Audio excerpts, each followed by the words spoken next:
이것 때문에 이미지가 안 좋아져서. 근데 뭐 그런 이야기가 있으면서요. 자, 근데 선생님이 이걸 왜 보여줬냐면요. 우리 교과서에는 명성 황어로 돼 있어. 그런데 여러분, 선생님도 가끔 명성어를 민기라고 부를 때도 있고, 또는 그냥 어떤 여러분 역사 콘텐츠나 유튜브나 또는 TV 같은 거 보면요, 명성 황어 대신 민기라고 쓰는 사람들이 있어. 과연 뭘까? 왜 두 개가 뭔 차이일까? 한번 좀 이따가 얘기할 시간 가져볼 건데요. 우선 명성어가 죽은 이유, 그 사건부터 한번 보도록 하겠습니다. 자, 첫 번째 학습 목표입니다. 가보기부터 한번 볼게요. 첫 번째 학습 목표, 가보개혁인데요. 여러분, 우리가 지난 시간에 배웠던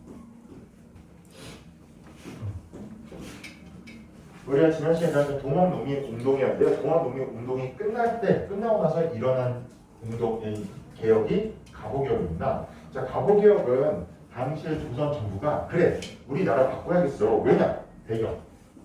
일단 배경을 보면요.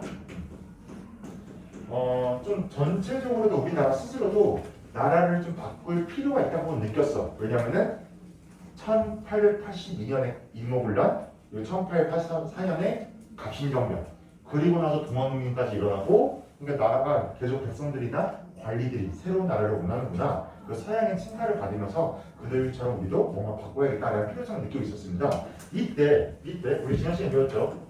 일본이 고종이 살고 있는 경복궁을 점령해버립니다. 일본이 점령해버려. 그리고 나서 우리나라를 간섭하기 시작합니다. 외전, 강성. 그러면서 일본이 뭐 어떻게 하냐? 야, 조선, 너네 나라를 뜯어 고쳐라. 나라를 바꿔라. 라고 합니다. 그러면서 이런데 이때 이게 가보개혁을 1차가 있고 2차가 있고 총 두 번에 가보년 1984년에 두 번에 걸쳐서 개혁이 일어나는데요. 처음에는 김홍직이라는 애를 내세웁니다. 김홍직, 네, 잘 들어보세요 여러분. 자, 일본이 경복궁을 점령하고 조선한테 개혁을 하라고 합니다. 근데 여러분, 일본은 왜 우리한테 서양식으로 제도와 문물을 바꾸라고 왜 그랬을까요? 우리 좋으라고 했을까? 지배하기 편하게. 맞아. 일본이 지배하기 쉽게 하려고 한 거야. 선생님, 개혁이랑 지배하는 거랑 무슨 상관인가요? 라고 물어보면요. 일본은 조선을 일본처럼 바꾸길 원했어. 그러면 조선이 일본처럼 바뀌면 일본 사람들이 건너와서 살기가 편해. 자기들과 제도가 비슷하고 자기들처럼 똑같은 화폐를 사용하고 자기들과 같은 뭐 전화선이나 철도 라인 같은 걸 딱 만들면 기울이 다 똑같으면 일본이 건너와서 살기가 편해. 그러니까 모든 조선의 정치 시스템 경제를 다 일본식으로 바꾸라고 압박을 넣은 거야. 그래서 사실은요, 일제강점기 때 어떻게 보면 일본이 우리 발전시켰다는 주장이 틀린 게, 그건 일본이 우리 지배를 편하게 바꿔준 겁니다. 자기들이 입맛대로 바꾼 거야. 근데 이때 문제가 있어. 이때 김홍직이라는 애는요, 당시 조선에서 계약사상가 중에 가장 으뜸인 관리였어. 당시 김홍직이 그 중심이 되어서 내각이 뭐냐면요, 중요한 관리들을 모았다고 보시면 돼요. 그럼 김홍직이 이때 일본이 너네 개혁해 라고 경복궁을 점령하고 압박을 넣으니까 고종이 당시 온건개혁파의 대장이었던 김홍직을 불러서 그럼 우리 조선이 어떻게 바뀌면 좋겠냐, 네가 개혁을 짜봐라 합니다. 그런데 이때 김홍직이요, 일본의 간섭은 있었지만 거의 김홍직 중심으로 개혁이 운영이 돼. 왜 그랬냐? 일본이 이때 우리를 신경 쓸 수가 없었어. 일단 개혁하라 해놓고는 우리한테 신경을 못 써. 왜냐면은 일본이 경복을 점령하고 어디나 싸웠게? 맞아, 청일전쟁 중이었어. 이 가보개혁 딱 진행됐을 때요, 1894년 7월부터 청나라 싸우거든요. 우리한테 가보개혁 시켜놓고는 일본 전쟁 중이야. 우리가 개혁을 조금은 간섭에서 벗어나서 자주적으로 하고 있었습니다. 그래서 이제 김홍직이 어떻게 했냐? 첫 번째, 군국 기문처럼을 설치.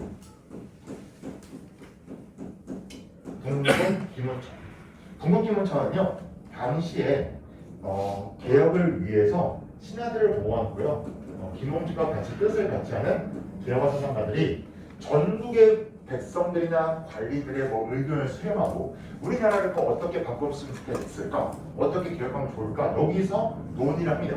그래서 개화를 위한 실무 관청이었다라고 보시면 되고요. 두 번째, 이때 갑신전명과 이모군란, 갑신전명, 동학농민운동 등 수많은 사람들의 뭘 바꿨으면 좋을지를 얘들이 다 경험을 했잖아요. 그래서 이때 갑신전명과 동학에서 공통적으로 주장된 이것을 처음으로 실시했습니다. 갑신전명도 동학도 이걸 없애자고 했거든요. 신분제. 이때 얘네가 능력을 보는, 즉 사람의 가문을 보는 과거제가 아닌, 그리고 신분제, 더 이상 사람의 신분을 보지 말고 능력을 보자는 과거제와 신분제를 폐지하자 주장합니다. 이제 사람을 뽑을 때는, 그리고 사회에 살 때는 신분을 더 이상 보지 말자. 왜냐면은 그 전에 갑신정변, 김옥균 등 극진개혁파 꿈꿨던 세상, 모든 사람 평등한 세상, 그리고 당시의 모든 농민들이 꿈꿨던 이 동학농민의 사상이 영향을 준 거예요. 아 그래, 예전에 10년 전 김옥균이라는 애가 있었지.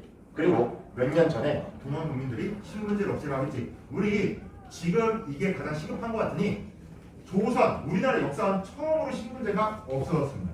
1894년 1차 가보개혁 때 드디어 우리나라가 신분제가 없어졌는데, 여러분 중요한 사실은 이때 진짜 다 없어졌을까? 법은 없어졌는데요. 법은 없어졌는데 여전히 사회에는 조금의 그 문화가 남아있었어요. 실제로 여러분 인도에서 신분제에서 카스트제도라고 하는데요. 카스트제도가 인도 역사에 계속 운영이 되다 보니까 이거 없애고 나서 지금도 카스트제도가 좀 남아있어요. 지금도. 우리나라는 그래도 노비제도나 이런 제도는 선생님 솔직히 아버지 때까지만 아버지한테 듣는 얘기인데, 아버지 때까지만 해도 아빠가 어렸을 때 집에 뭐 노비가 있었다 이렇게 말씀하실 정도로 노비 제도는 이제 법은 없었지만 사회에 좀 남아있었던 건국 이후까지도 그랬던 모습도 보입니다. 하지만 확실한 건 법은 없어졌다. 세 번째, 여러분 당시의 서양 유럽들, 지금도 여러분 왕이 있는 나라 있나요 없나요? 있어요. 대표적인 나라 어디 있지? 영국이죠. 영국은 왕이 있습니다. 근데 왕이 정치하게 안 하게 못합니다. 왜냐면 법으로 정해놨어. 하지 말라고. 이때 얘들도 그런 근대 국가를 위해서는 왕이 정치를 참여하는 것을 제한해줘야겠다. 국민들이 직접 능력에 따라 정치를 하고 왕은 그냥 상징적인 존재로 영국처럼 입법 문제를 해야겠다. 그래서 이때 처음으로 정무, 당시에 정부와 정치를 일하는 정부와 왕실의 일을 분리합니다. 즉 왕은 뭐 그렇다고 왕이 다 정치를 손대라는 건 아니고요. 어느 정도 왕은 이제 정치에 좀 멀어지게 제도를 만듭니다. 그래서 나름 우리나라가 근대식으로 발전되려고 노력을 많이 했다. 1차 때는 노력을 많이 했다라고 이해하시면 되고요. 제일 중요한 건 이때 과거제 신분제가 폐지됩니다. 자, 그런데 문제가 생겼어요. 바로 이 차입니다. 자,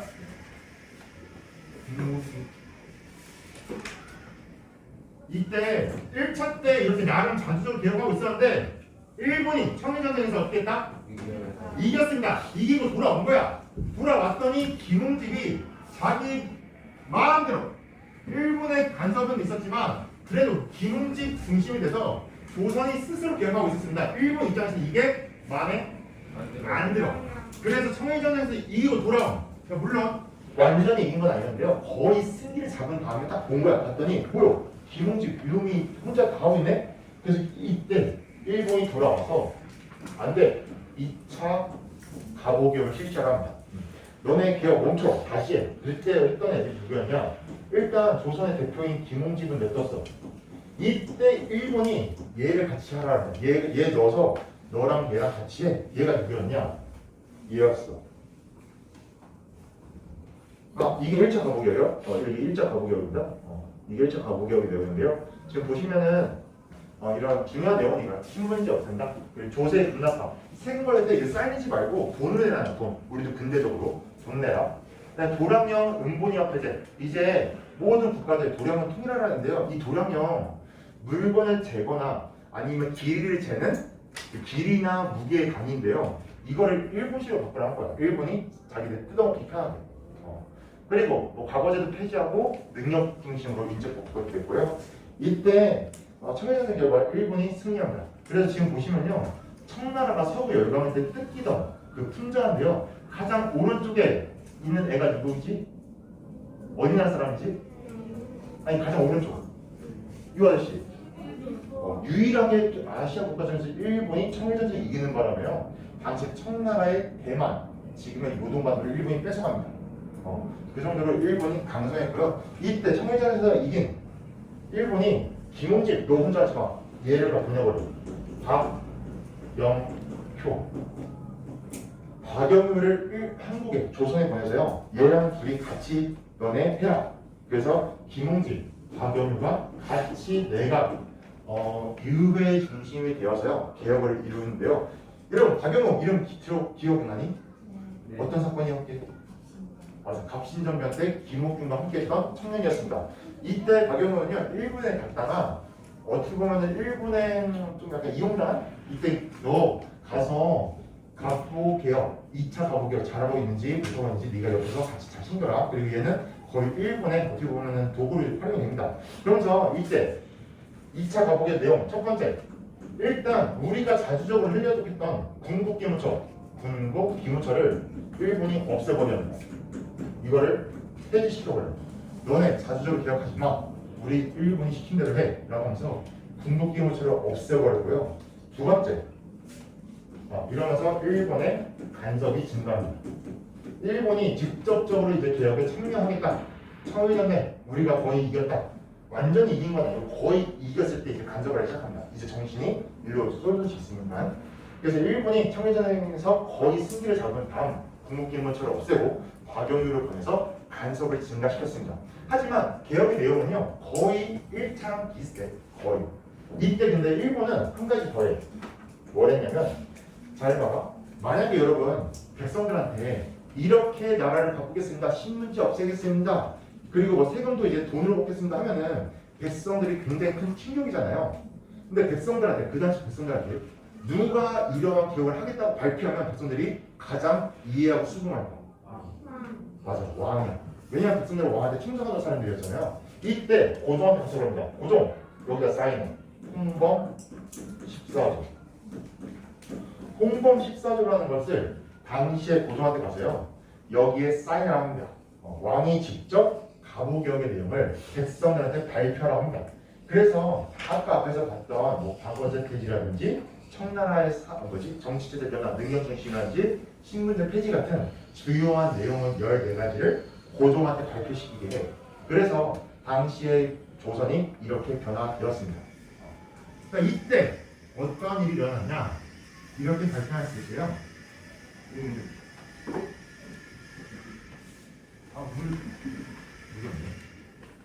자, 이렇게 조선이 나름 바뀌고 있었어. 근데 누구의 간섭을 받으면 바뀌고 있었다?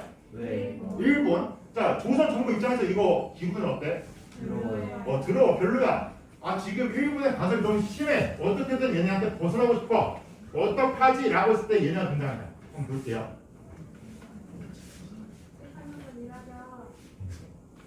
이렇게. 끝나고 틀어줘. 끝나고. 이제 지을이 없어서. 자, 두 번째 성격. 아까 우리가 미비로 봤던 일미사변입니다. 일미형의 사변. 정말로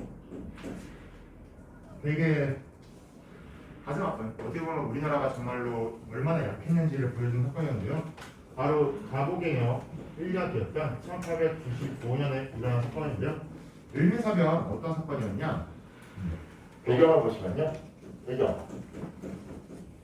자, 청일전쟁에서 누가 이겼다? 일본. 자, 청일전쟁에서 그래서 일본이 승리합니다. 그래서 일본이 어떻게 하냐? 청나라한테 막대한 배상금을 내는 거예요. 너네 때문에 우리가 전쟁했으니 너네 때문에 우리가 전쟁에 싸우지 않느냐? 그러니까 너네가 돈 내놔. 어차피 이겼으니까 진 사람은 다 들어줘야 돼. 그리고 한 가지 더. 이때 청나라 땅, 타이완, 대만 그리고 요동을 내놓는다. 요동을 차지한다. 청나라한테 땅 줘. 그랬더니 이걸 두 개를 줬어. 이거 되게 청나라에 대한 굴욕적입니다. 요동 이때 청일 전쟁이 요동이 어디냐면 여기가 요동. 지금의 나라에 있는 곳이 여기가 요동이야. 당시 일본이 대만 이 중국 남부에 있는 섬 타이완이랑 여기 요동을 뺏어갑니다. 청일 전쟁 결과. 그런데 이때 이걸 지켜보는 나라가 하나 있어. 절대 요동을 일본한테 줄 수 없다. 왜냐면 요동 우리가 먹고 싶어하는 나라가 딱 하나 있어. 요동 먹고 싶은 나라. 자, 이 나라는요. 날씨가 추워서 얼지 않는 바다가 필요한 나라예요. 러시아야. 맞아. 여러분, 러시아는요 지금 세계에서 제일 큰 나라죠. 엄청 크죠. 근데 러시아는요 겨울 되면 다 땅이 얼어버려. 그러니까 바다가 얼지 않는 바다가 필요한데 이때 러시아가 갖고 싶은 바다가 여기였어. 요동. 얼지 않는 바다. 그런데 저기를 지금 누가 먹었어? 일본이 먹은 거야. 그러니까 러시아가 안돼 저거 우리가 먹어야 된대 라고 하면서 일본이 그런다. 야, 일본 너네 먹지 마. 이게 삼국 간섭이야. 일본 너네 저거 먹지 마. 요동 먹지 마. 이때 러시아가요 프랑스랑 독일이랑 좀 친했거든요. 그래서 일본한테 문서로 보내. 너네 저거 먹으면 안 돼 라고 보낸 거야. 일본이 그때 그걸 보자마자 포기해버립니다. 이때 일본이 요동을 반환해버려요. 알겠습니다. 죄송합니다. 안 먹겠습니다. 왜냐? 일본보다 누가 셌다는 거야? 러시아가 잘했습니다. 이때 일본은 아직은 러시아랑 싸울 때가 아니다. 라고 판단한 거죠. 아직은 러시아랑 싸울 때가 아니다. 중국은 우리가 이겼어도 아직은 러시아가 때가 아니다. 그래서 저기 보면 랴오동반도, 요동반도를 다시 중국에 돌려줬습니다. 청나라에. 근데 이거를 누가 봤냐? 조선의 고종과 민기가 본 거야. 얘들이 지금 일본이 우리를 간섭하고 있는데 일본이 누구보다 약하다? 러시아보다 약하다. 그럼 일본의 간섭을 없애려면 누가 우리를 도와주면 돼? 러시아. 그래서 이때 고종과 민기가 러시아한테 도움을 요청하기 시작합니다. 그러면서 러시아의 사람들, 그리고 뭐 독일 사람들, 유럽의 인재들을 조선 정부에 취업을 시켜줘. 일을 하라고. 그러니까 여러분 일본 관리나 일본의 어떻게 보면 도구로 활용하는 인물들이 우리나라가 기억하고 있는데 우리나라의 관직에 러시아 사람들이 오는 거야. 그럼 걔들이 입김을 딱 뭐라 한마디 했을 때 일본 사람들이 주춤하겠죠. 러시아가 여기를 자꾸 간섭하네. 그러면서 당시에 고종과 민기가 러시아 침략 정책을 펼치기 시작합니다. 이때 일본 입장에서는요. 내용. 당시에 조선 왕실 선생님 근데 왜 자꾸 고종이랑 민기랑 같이 엮나요라고 물어보면요. 실제로 여러분 그 당시에 외국 사신들의 기록이 많은데 그때 민기가 거의 옆에서 정치를 같이 합니다. 실제로 민기는 정치적으로는 되게 뛰어난 식견이 있었다라는 평가를 받고 있어요. 그래서 아마도 고종의 멘토로서 정치적으로 많이 영향을 줬을 거다. 줬어요. 실제로 많이 줬고. 자 그런데 이때 조선 왕실이 그래서 왕실이라서 고종이라는 표현보다는 고종과 명성하고 맞는 표현입니다. 자 이때 얘들이 칠자 정책, 러시아 출신 사람들을 외교관들을 잔뜩 조선에 배치시키기 시작합니다. 칠자 정책을 펼쳐 러시아랑 친해지려고 해. 그러니까 당시에 그리고 일본의 간섭을 배제하려고 했습니다. 우리가 원래는 지금 청나라가 우리를 도와주고 있었는데 청나라가 끝났어. 우리가 도와줄 세력이 없어. 근데 이제 딱 봤더니 러시아가 세네. 그럼 러시아한테 우리 기대자. 그래서 러시아한테 기댄 거야. 그러자 일본 입장에서는 조선을 먹고 싶어서 청나라랑 싸워서 이겼는데 이제 러시아가 왔네. 이렇게 되면 다시 조선을 못 먹게 돼. 그러니까 조선을 어떻게든 자기 편으로 다시 만들어야 돼. 그래서 이때 일본이 딴 게 뭐냐면 명성황후 시해입니다. 경고하자. 우리가 조선한테 경고하자. 누구랑 친해지지 말라고? 러시아랑 친해지지 말라고. 그래서 왕비를 죽인 사건이 일어나. 이게 을미사변인데요. 을미사변은요 1895년 당시에 일본 기록에 따르면 낭인이라 그러는데요. 낭인이 뭐냐면은 그냥 불량배라는 뜻입니다. 낭인. 일본말로 낭인은 불량배야. 실제로 여러분 일본에서 메이지 유신할 사건이 있었는데 이때 일본이 모든 사람들을 다 군대로 보내고 신식 무기를 가지게 하고 싸우게 그랬더니 일본의 옛날의 군인들, 일본의 칼잡이 무사들을 뭐라 불렀게? 사무라이. 이 사무라이라 불리던 애들이 할 일이 없어진 거야. 왜냐면 총 앞에 칼 있어요, 총 있어요.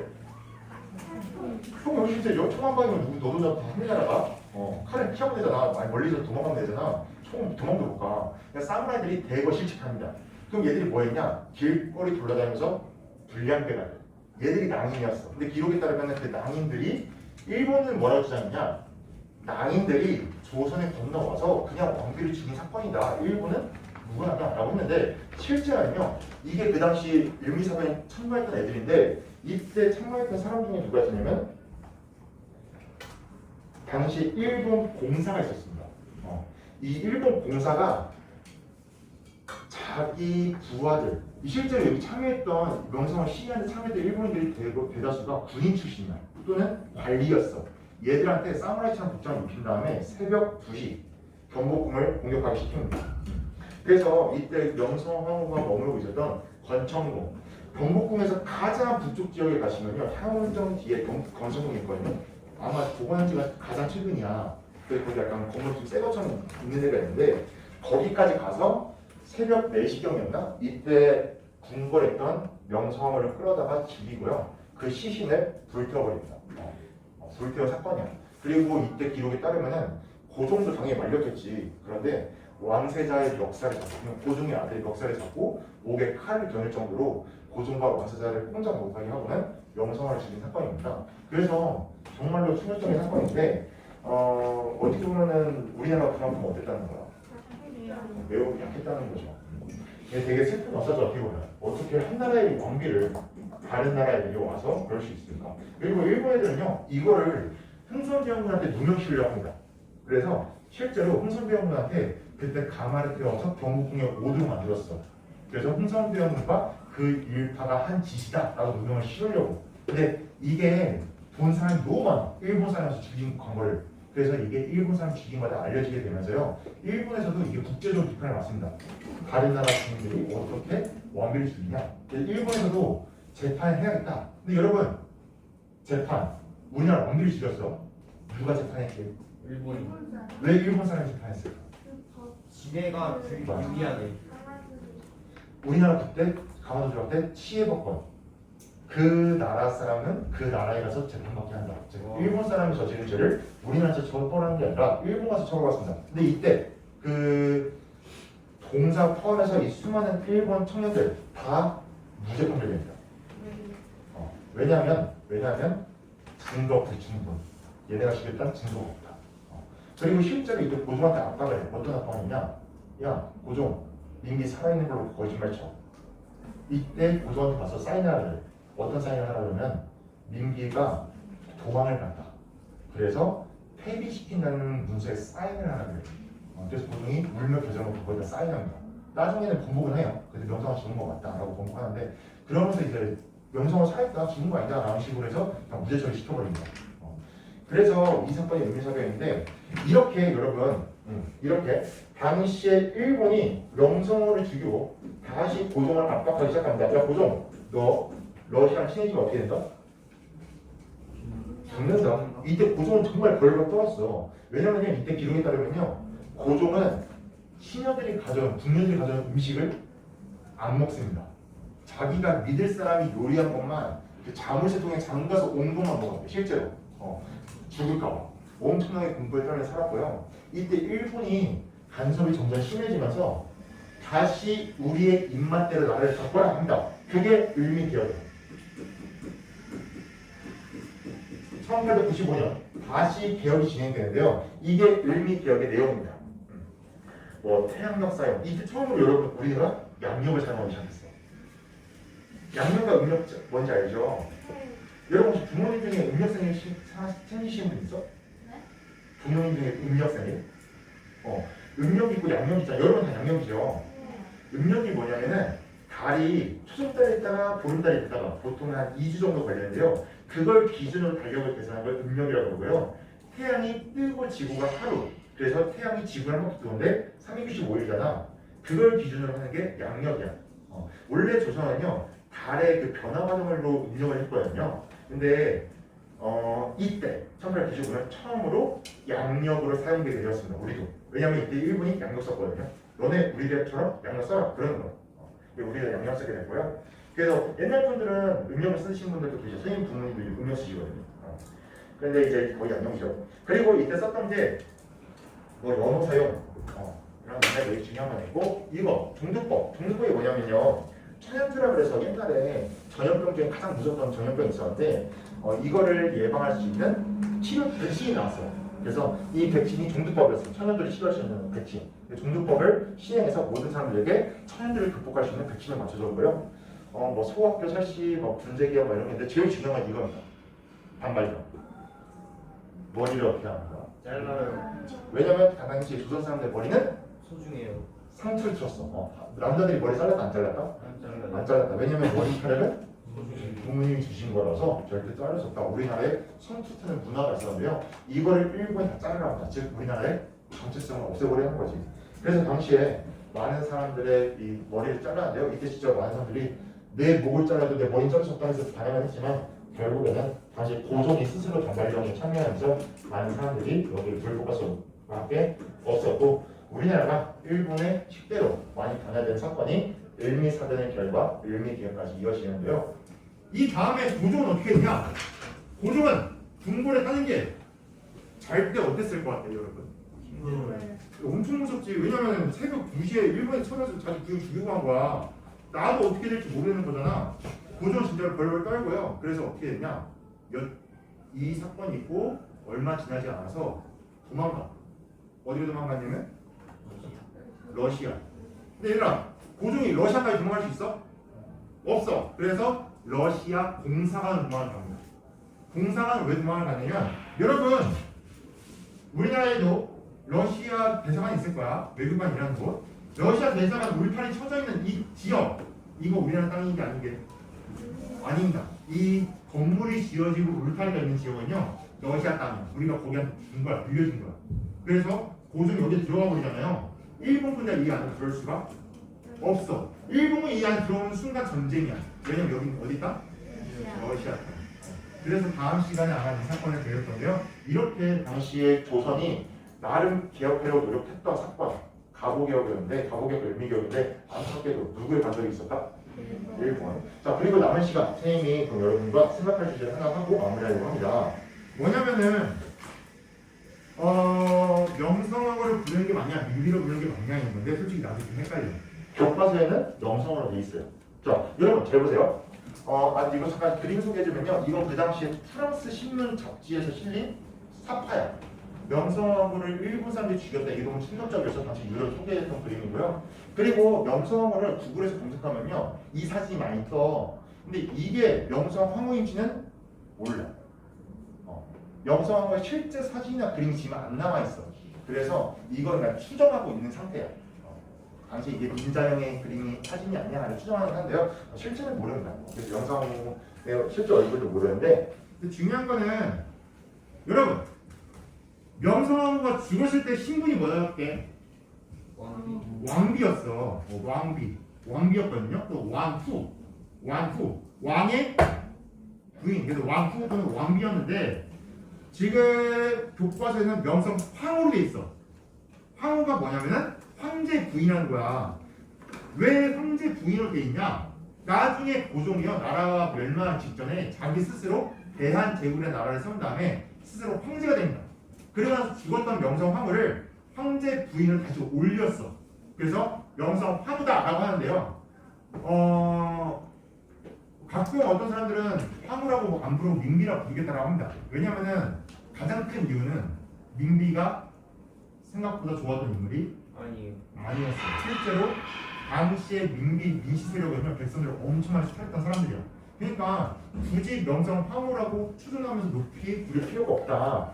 반대 입장은 그래도 명성황후 추존됐으니까 부르는 게 낫지 않냐. 그리고 어쨌든 우리나라의 왕비지 않냐 라는 것도 있고요. 그리고 가장 큰 이유는 내가 봤을 때 아까 봤던 드라마가 한몫했어. 그 드라마 때 명성황후 이미지가 엄청 좋았습니다. 솔직히 선생님도 명성황후 되게 좋은 여자인 줄 알았거든요. 근데 최근에 와서 사료 같은 게 막 밝혀지면서 사실은 얘가 되게 나쁜 여자였다. 뭐 이런 기록도 있어요. 그러니까 좋은 면도 있었지만 나쁜 면도 상대적으로 있었다. 그래서 그 내용이 여기 지금 글쓰기 안에 있거든요. 천천히 한번 읽어보시고 여러분 나는 민비라 부르겠다. 명사 화무라 부르겠다. 한번 자기 생각을 써보세요. 하나, 둘.